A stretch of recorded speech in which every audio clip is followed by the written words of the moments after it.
ആത്മഹത്യാക്കുറിപ്പിൽ വിജി ഇങ്ങനെ എഴുതി: ഞാൻ സ്നേഹിച്ചവർ എന്നെ വഞ്ചിച്ചു. എനിക്കവരോട് പരാതിയില്ല. ദൈവം അവരെ രക്ഷിക്കട്ടെ. ഈ ഭൂമിയിൽ ജീവിക്കാൻ അർഹയല്ല. അതുകൊണ്ട് മാത്രം ഞാൻ പോകുന്നു.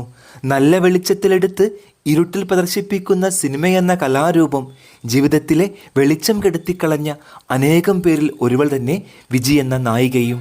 മോഹൻലാലിനും മമ്മൂട്ടിക്കുമൊപ്പം 80കളിൽ അഴകുള്ള തിരസ്വരൂപമായിരുന്നു വിജി. ദക്ഷിണേന്ത്യൻ ഭാഷയിൽ തിരക്കുള്ള നടിയായിരിക്കുമ്പോൾ തന്നെ വിജിയുടെ ആത്മഹത്യയും.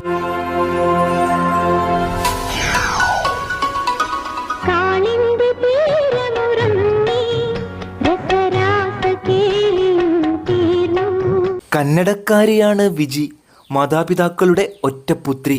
നൃത്തത്തിലും കരാട്ടയിലുമൊക്കെ പ്രാഗൽഭ്യം നേടിയതിനു ശേഷമാണ് ആ പെൺകുട്ടി രക്ഷിതാക്കൾക്കൊപ്പം സിനിമയുടെ ഗർഭഗൃഹമായ മദിരാശിയിലെത്തുന്നത്. ആഗ്രഹം പോലെ തന്നെ ഏറ്റവും നല്ല തുടക്കം സിനിമയിൽ വിജിക്ക് ലഭിച്ചു. കോഴിക്കൂവതും വിജിയുടെ കാമാക്ഷി എന്ന നായികാവേഷവും ഏതോ മോഹം ഏതോ ദാഗം എന്ന പാട്ടും അന്നും ഇന്നും തെന്നിന്ത്യക്ക് ഏറ്റവും പ്രിയതരം. 1982 വിജിയുടെ ആദ്യ സിനിമ പുറത്തിറങ്ങുന്നത്. അതോടെ വിജി തമിഴകത്ത് കോഴിക്കൂവത് വിജിയായി.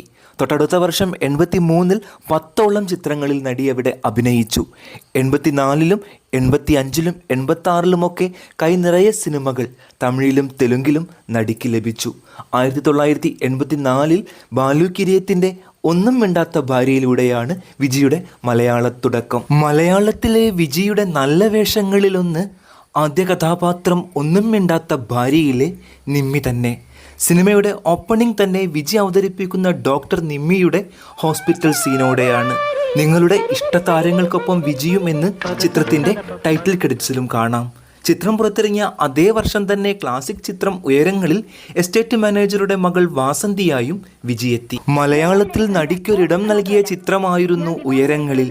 ചെയ്യാൻ വലുതായൊന്നുമില്ലെങ്കിലും സ്വപ്നയ്ക്കും കാജൽ കിരണിനുമൊപ്പം വാസന്തിയായി നല്ല അഭിനയം തന്നെ നടി നൽകി.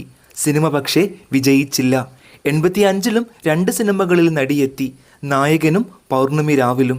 മോഹൻലാലിനൊപ്പം സ്ക്രീൻ പങ്കിട്ടതിനപ്പുറം വലിയ സൗഭാഗ്യമൊന്നും നായകൻ നടിക്ക് നൽകിയില്ല.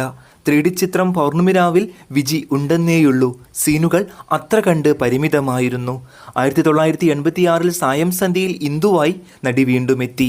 ഗായികയായ ഇന്ദുവിൻ്റെ ജീവിത ദുഃഖങ്ങൾ യാഥാർത്ഥ്യബോധത്തോടെ തന്നെ പകർന്നാടിയപ്പോൾ മോനിഷയ്ക്കും ഗീതയ്ക്കുമൊപ്പം സായം സന്ധ്യയിലെ മറക്കാത്ത പെൺമുഖങ്ങളിലൊന്നായി വിജിയും മാറി.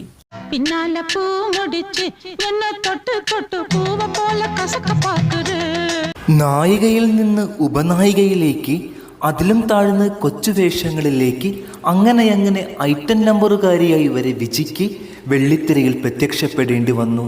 90കൾ നടിക്കങ്ങനെ ശരിക്കും ഒരു പരീക്ഷണ കാലമായി.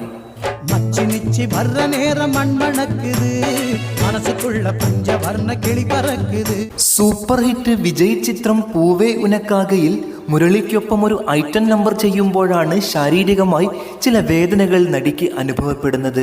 പരിശോധനയിൽ നട്ടെല്ലിന് ഗുരുതരമായ രോഗമാണെന്ന് സ്ഥിരീകരണം. അങ്ങനെ ചെന്നൈയിൽ ഒരു സ്വകാര്യ ആശുപത്രിയിൽ അഡ്മിറ്റായ വിജിക്ക് അവിടെ ലഭിച്ചത് വിപരീത ചികിത്സ. അത്ഭുതകരമായി ആ ഘട്ടം നടി തരണം ചെയ്തെങ്കിലും കരിയറിലെ വിലപ്പെട്ട 5 വർഷങ്ങൾ ആതുരതയുടെ അക്കാലം കവർന്നു. വിജിയുടെ അമ്മ ലളിത ഹൃദ്രോഗം വന്ന് മരിക്കുന്നത് ഇക്കാലത്ത്. ഒരു ചെറുപ്പക്കാരനുമായി വിജി അടുത്തെങ്കിലും തായകം എന്ന തമിഴ് ചിത്രത്തിൽ അഭിനയിക്കുമ്പോൾ അതിൻ്റെ ടെക്നീഷ്യനുമായി വിജി പിന്നെയും പ്രണയത്തിലായി. പതിയെ അയാൾ ഒന്നാം തരം വഞ്ചകനാണെന്ന സത്യം നടി തിരിച്ചറിഞ്ഞു. തീരാത്ത പീഡനങ്ങളുടെ 2000 ഏതോ കണ്ണീർ രാത്രിയിൽ രോഗിയായ പിതാവിനെ തനിച്ചാക്കി കള്ളവും ചതിയുമില്ലാത്ത മറ്റൊരു ലോകത്തേക്ക് വിജി യാത്രയായി.